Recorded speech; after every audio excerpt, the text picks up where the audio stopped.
खतरा दरभंगा से लेकर के मधुबनी तक में है। लेकिन इस बीच बिहार की परिस्थिति को जानने के लिए हम बताएं कि हमारे साथ अलीनगर के विधायक हैं, भारतीय जनता पार्टी के विधायक हैं मिश्री लाल यादव जी। मिश्री लाल जी, आपका स्वागत है। सबसे पहले तो मिथिला मंच न्यूज के संस्थापक और मनोज जी को मैं बधाई देना चाहता हूँ। मिश्री लाल जी, इस बार जो विधानसभा में जो बहुमत था, खेला होगा था, उस खेला में आपका भी नाम घसीटा जा रहा था। देखिए, खेला मिश्री लाल यादव जी भी खेला कर सकते हैं। ना, गलत बात है ये सब। उस खेला में मैं नहीं था, लेकिन मैं मतलब आवश्यक काम से घर पर था और जाने में हमारी लेट हुई।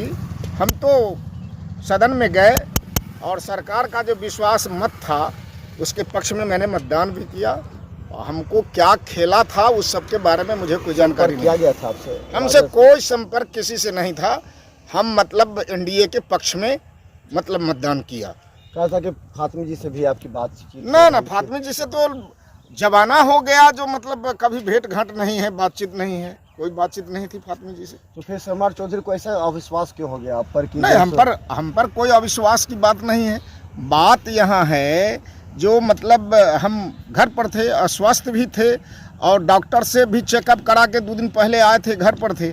वहाँ से जो विदा हुए, पहुँचने में लेट लगा है। अच्छा, तो क्या लगता है कि अब आप पर जो कार्रवाई हुई, आपके बेटे धीरज पर जो कहा जा रहा है कार्रवाई हुई, वो समार चौधरी के इशारे पर हुई क्या कि जो आपने आने में ये जो लोग आरोप लगा रहे हैं वो किसी के इशारे पर नहीं हुई? भ्रष्टाचार के खिलाफ आपको मालूम होना चाहिए, हम कई पीढ़ी से इस पंचायत का मुखिया और नेतृत्व कर रहे हैं और यहाँ मतलब आवास योजना से लेके शौचालय योजना किसी में एक नया पैसा नहीं है। हमारे लोगों को ब्लॉक से लेके और थाने में कहीं घूस पेंच नहीं लगता है।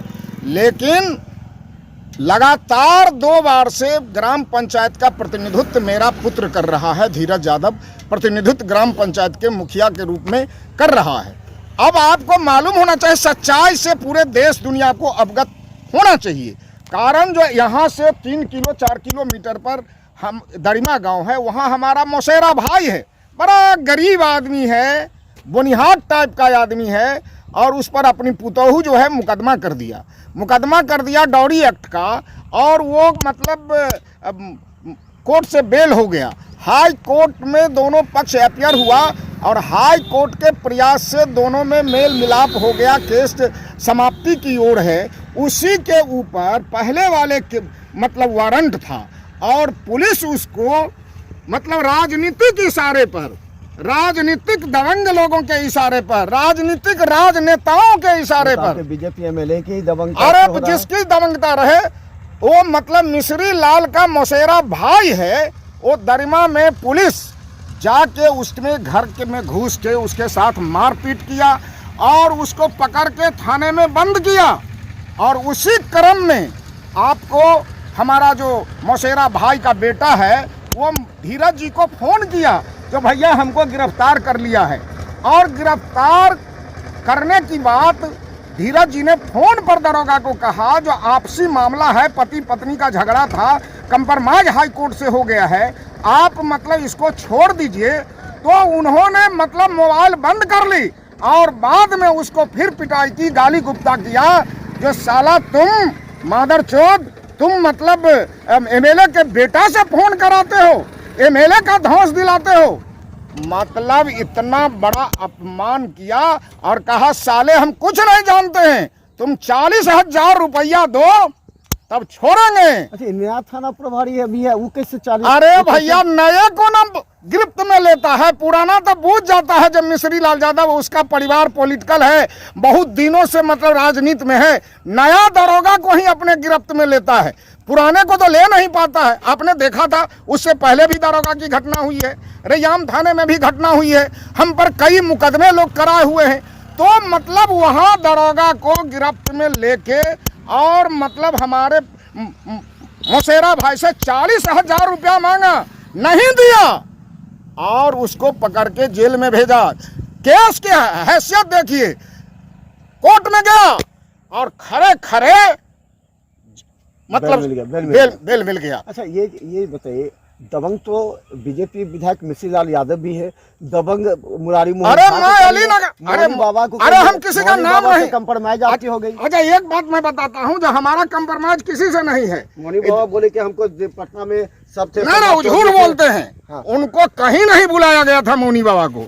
हाँ एक बात है, उच्च स्तर पर इन लोगों से केस कंप्रोमाइज की बात किया गया था और हमने केस को एसपी को खत्म करने के लिए भी कहे थे, लेकिन हम तो जो केस किया वो खत्म हो गया, लेकिन हम पर जो केस है वो खत्म नहीं हुआ। उन्होंने बहादुरपुर में जो केस किया, कहा कि जैसो इसी केस में उन्होंने भी अपना कहा कि हमारे जो हमने एफआईआर किया उस पर भी कार्रवाई होनी चाहिए, जबकि अभी वो बीजेपी के साथ है। अब वो तो वो जाने, वो नहीं मैं जानता हूँ। मैं जानता हूँ जो मेरा बेटा जो जेल में है वो 40,000 रुपया दरोगा के द्वारा जो मांगा गया, उसका जो विरोध किया, उसी का परिणाम है जो हमारे मौसेरा भाई को भी जेल भेजा और एफआईआर लॉन्च करके और मेरे बेटे को भी जेल में बंद किया है। तो मैं बताना चाहता हूं, कानून में हमें भरोसा है, बेल होगा निश्चित रूप से, लेकिन मैं मांग करता हूं उच्च अधिकारी से, पुलिस के उच्च अधिकारी से, जो दूध का दूध और पानी का पानी होना चाहिए। कार्रवाई क्यों नहीं हो रही है? कार्रवाई की कहेंगे, फोन करेंगे, अरे मैं कार्रवाई की मांग कर रहा हूं। जो थाना प्रभारी 40,000 रुपया मांगा और इसके चलते विवाद हुआ, जांच करे और थाना प्रभारी के खिलाफ कार्रवाई करे, ये हम मांग करते हैं। अच्छा, अंतिम सवाल बिहार की राजनीति को लेकर के, आप वीआईपी पार्टी से चुनाव लड़े थे अली नगर में, अब क्या समीकरण बनेगी? क्योंकि वो भी तो मुकेश सहनी फिर आ रहे हैं, एनडीए में आ गए हैं, तो क्या वो सीट फिर जाएगा? फिर आपसे कोई वार्ता हो रही है? मुकेश सहनी बात कर रहे हैं कि जैसे आप सीट लड़िए या कुछ इस तरह की बात, या फिर आपको कोयटी क्षेत्र, आपका कोयटी क्षेत्र? देखिए, इस संबंध में हमको किसी से वार्ता नहीं है। एनडीए में कौन रहेगा कौन नहीं रहेगा इसका मतलब फैसला नेतृत्व करते हैं। मुकेश सहनी जी एनडीए में रहेंगे कि नहीं रहेंगे, कहाँ रहेंगे, ये सब वहाँ की बात है। और मतलब हम कहाँ से लड़ेंगे, हम क्या करेंगे, ये सब भी नेतृत्व के हाथ में। कहा जा रहा है कि धीरज यादव राजद ज्वाइन करेंगे, इसीलिए आपसे नाराजगी है, आप राजद से चुनाव लड़ सकते हैं कोयटी से, ये चर्चा। अब एक बात मैं बता रहा हूँ, जो अभी चुनाव का 2 साल बाकी है, 1.5 साल बाकी है, अभी कैसे लोग लगा रहा जो राजद से लड़ेंगे कि क्या लड़ेंगे। चुनाव लड़ना भी एक प्रक्रिया है, लेकिन ये तो निरर्थक है जो अभी जो लोग इस ढंग की बात कर रहे हैं। लेकिन एक बात तो सब कह रहा है, आखिर 2 बीजेपी विधायक के आपसी जो झगड़ा है वो थोड़ा सा नकारात्मक जा रहा है, विपक्षी उसको ले रहे हैं। देखिए दोनों बीजेपी विधायक के दोनों आपस में लड़ रहे हैं। अरे एक बात मैं बता रहा हूँ, जो यहाँ जो बात आप कह रहे हैं वो लगता है जो ये तो हमारी जन्म धरती है, केवटी में हम जन्म लिए हैं, लोग मरेंगे तो यहाँ से उसका लाश अपने गांव जाएगा, हम जो मरेंगे तो केवटिया में मेरा लाश आएगा और यहाँ दफनाएगा। तो यहाँ तो केवटी के धरती से हमें माँ और पुत्र का संबंध है, तो यहाँ से हम कैसे जा सकते हैं? घर है यहाँ, पचाड़ी में घर है, यहाँ का मुखिया हम रहे हैं, अभी परिवार के लोग हैं, तो पचाड़ी पंचायत तो मेरा घर है, हम यहाँ रहेंगे। लोगों की इज्जत आबरू की हिफाजत, 1 दर्जन मुकदमे हैं यहाँ, ये सारे राजनेताओं के इशारे पर हो रहा है। मेरे परिवार के एक लोग केस मुकदमे में फंसे हुए हैं, फंसाया गया है, ये सारी बातें सब चल रही है। क्या करेंगे आप, क्या करेंगे? सरकार अब आपकी आ गई, सारे केस को निपटारा करवा दीजिए। अजय एक बात मैं बता रहा हूँ, रहेंगे ना, कानून में मुझे भरोसा है, कानून में मुझे भरोसा है, कानून दूध का दूध और पानी का पानी करेगा, सब केस में कुछ नहीं न्याय मिलेगा।